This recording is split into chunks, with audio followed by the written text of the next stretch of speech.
Hey guys, what's going on? It's Eli back with another review video, and continuing on for the first week of November, reviewing some of my all-time favorite DreamWorks films. And I forgot to mention this, that, because I hadn't, for a while, like, at times I hadn't reviewed a lot of DreamWorks films, but now I am, and for the first week of November, I am.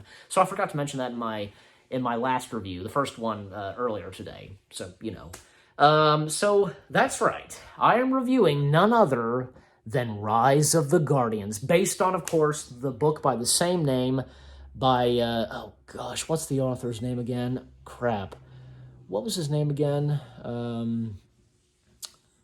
Oh gosh, I cannot. William Joyce, right. William Joyce, that's right. Okay, but Rise of the Guardians, it's a really good film, and William Joyce, I'm familiar with William Joyce and his work. Like, he's done Roly Poly Oly, he's done Meet the Robinsons, he worked on the Blue Sky film, Robots, because of, like, I guess the designs of the robots and stuff like that, yeah. So this time, because after, like, working, say, with Disney and Blue Sky, now with DreamWorks and doing one of his books, which being, of course, Rise of the Guardians. And, yeah, and so this has got a great cast. It does. Chris Pine as Jack Frost.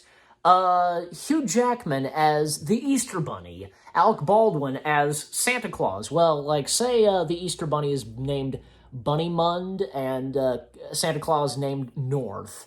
And then the Tooth Fairy, voiced by Esla Fisher. And I hope I said the first name right. I really hope so. And then, like, say some of the others, like Pitch Black, voiced by Jude Law, the main villain of the film.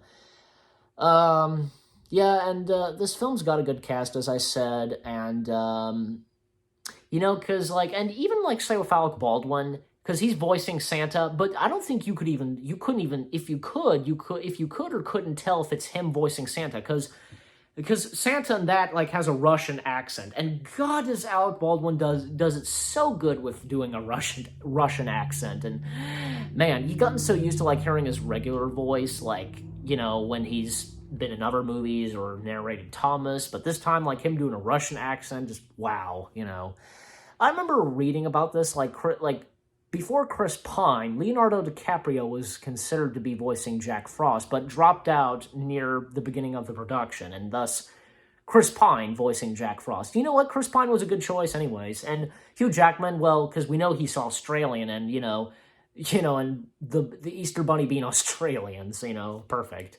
Oh, yeah, and another one who doesn't have a voice, Sandy. Well, short for, Sandman. They call him Sandy.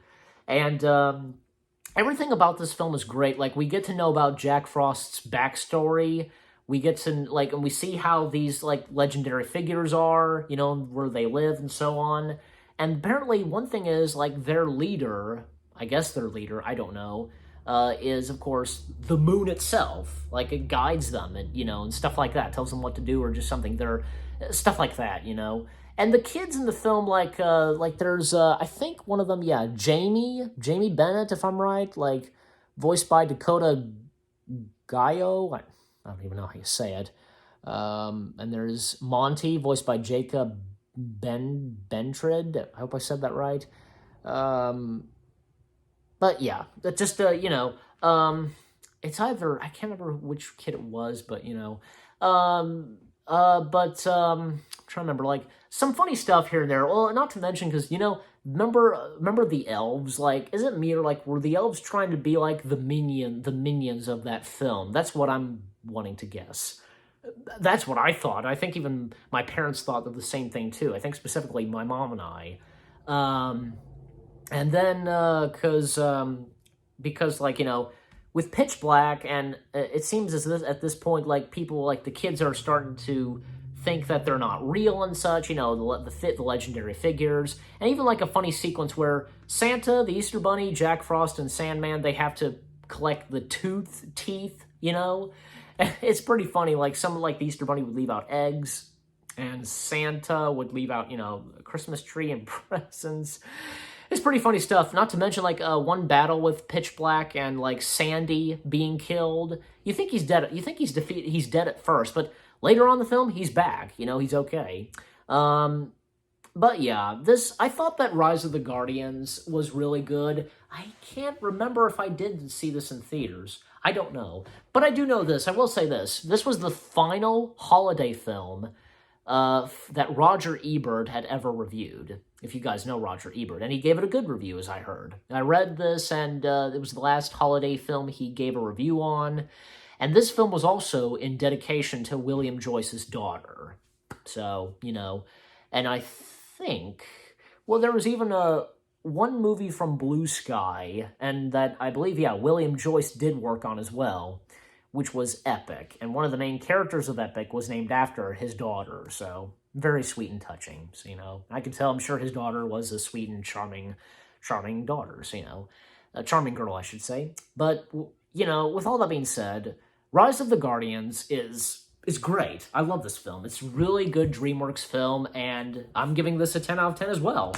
It's so good. So, and you guys let me know what you think of Rise of the Guardians. If you enjoy it, leave comments as always. Give it a like, and yeah. So with all that being said, again, 10 out of 10 for the film. I hope you guys enjoyed my review of Rise of the Guardians. More reviews coming your way. They're going to be awesome. Keep looking forward, and I'll see you guys in the next video/review video. And, of course, continuing on reviewing more DreamWorks films. And let me see, what's next? Oh, okay. I think I know what's next, yeah. We now come to one of the sequels. And the first one we'll be reviewing of the sequels is, let's just say, it has to do with animals. Would you know what it is? Well, if you don't, then stay tuned. This coming Thursday. Take care, and peace out.